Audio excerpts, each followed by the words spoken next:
Kuya Mikmik, bakit yung sa reserve tank ko palaging napupuno pagkatapos yung radiator naman nauubos ang laman?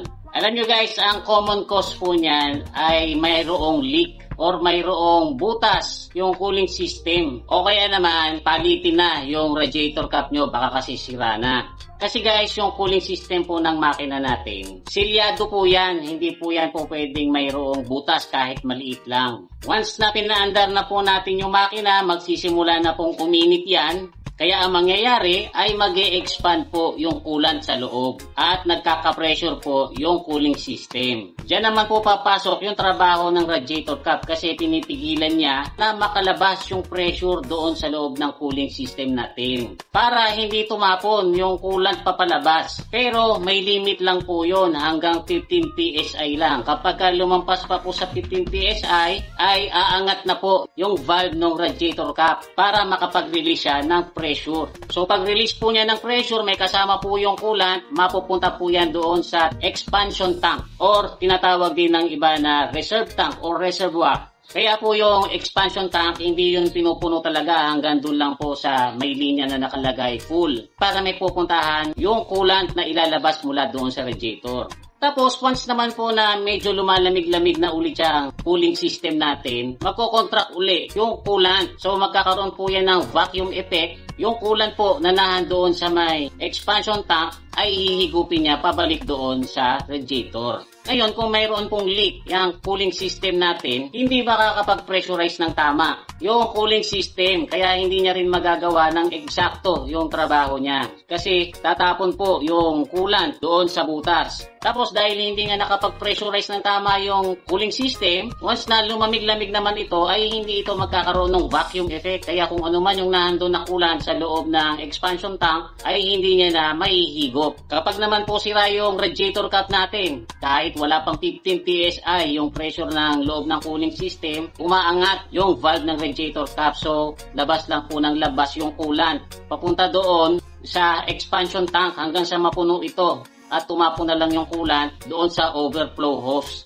Ngayon guys, kung halimbawa sure na sure kayo wala naman talagang leak, tapos kabibili nyo lang ng radiator cap, pero ganun pa rin, pumupunta pa rin yung coolant doon sa expansion tank, tapos nauubos yung laman ng radiator, tapos tumataas yung temperature. Malamang po niyan ay mayroon na kayong singaw na cylinder head gasket.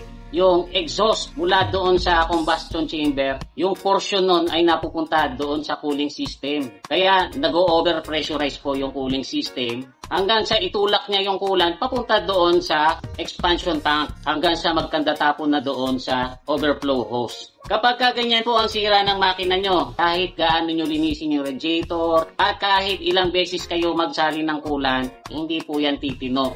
Kasi prone na po yan sa overheating. Ang kailangan po niyan ay papalitan nyo ng cylinder head gasket. Mas maganda kung ipapa-replace nyo na yung cylinder head. Kuya Mikmik, laging nag-o-overheat yung makina ko. Kahit tinanggal ko na yung thermostat, ay nag-o-overheat pa rin. So guys, una po sa lahat, hindi po solusyon sa isang makinang nag-o-overheat yung tanggalin ang thermostat. Unless na lang yung thermostat mismo ang sira. Totoo po na pwedeng gamitin ng isang makina kahit na walang thermostat. Pero kung hindi naman po yan sira, ay hindi naman po yan dapat tanggalin. Kasi mahalaga din po sa isang makina yung mayroong thermostat. Ang purpose po kasi nitong thermostat, yan po ay naka-install doon sa loob ng cooling system natin para pigilan yung coolant sa pag-circulate. Every time na mag-start tayo ng malamig na makina, tulad ng sa umaga, yung bang walang kainit-init yung makina natin. Ginagawa po yan ng thermostat para hindi mo na dumaan yung coolant doon sa radiator. Kasi guys, kapag dumaan kagad yung coolant doon sa radiator, mahanginan ito ng fan kaya malalamigan ito. Tatagal ngayon yung pag-warm up ng makina. Ang mga makina po kasi natin, mas maganda yung andar niya pag na-reach niya yung normal operating temperature agad. which is around 195 to 220 degrees. Kaya kapag may thermostat ang isang makina, mapipigilan niya muna yung coolant na mag-circulate, mas mabilis kang makakapag-warm up ng makina. Tapos once naman na na-reach na ng makina yung normal operating temperature, ang gagawin naman po ng thermostat ay bababa yung valve nito para makapag-circulate na yung coolant at ma-regulate ng radiator at saka ng fan yung temperature ng makina natin.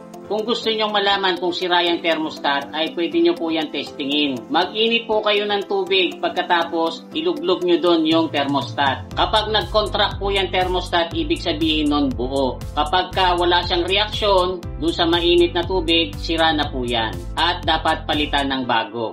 Ngayon, after nyo palitan yung thermostat at ganun pa rin, nag-o-overheat pa rin, ibig sabihin lang po nun, hindi thermostat ang problema nyo. Pwedeng butas ang radiator o kaya naman marumi ang radiator, mahinang umikot ang fan o kaya may butas sa hose, or sira ang water pump, or kahit yung radiator kapag sira po yan, pwedeng maging cause ng overheating. Ngayon, kapag na-check nyo na po lahat yan, at nag-o-overheat pa rin, ay malamang singaw yung cylinder head gasket. Kailangan nyo na pong ipacheck yan sa mekaniko kasi hindi po titino yung cooling system nyo kapag may singaw na cylinder head gasket. Kuya Mikmik, pwede ba ang mineral water na ilagay sa radiator?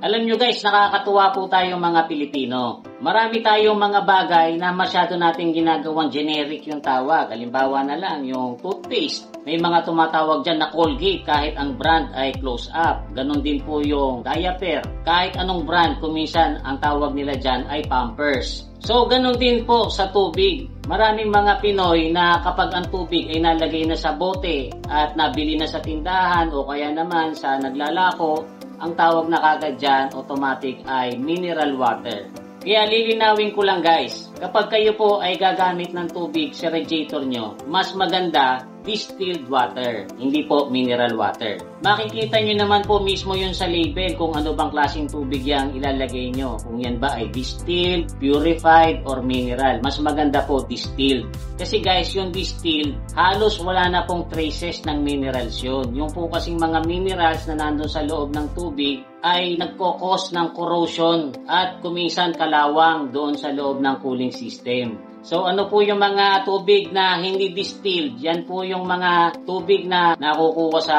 gripo, sa poso, sa nawasa. Kahit po yung mga nabibili sa mga water refilling stations, hindi po yung distilled, purified po yun. Ngayon guys, kung nagtitipid at ang goal nyo lang naman ay magkaroon ng laman yung radiator para hindi kayo mag-overheat, okay lang kahit anong tubig ang ilagay nyo. I-remind ko lang kayo na syempre pagka hindi distilled ang nilagay nyo dyan, malaki ang possibility na magkaroon ng corrosion sa loob yan at saka kalawang.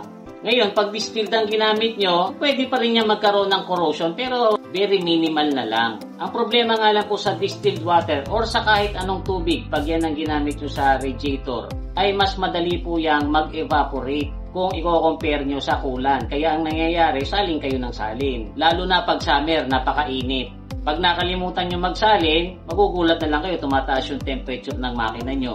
Unlike sa coolant, mas mataas po kasi ang tolerance nito sa init at saka mas mataas ang boiling point. Kaya hindi po ito agad-agad nag-evaporate. So in conclusion, okay naman po na gumamit kayo ng distilled water, hindi po mineral water. Pero the best pa rin po ang coolant.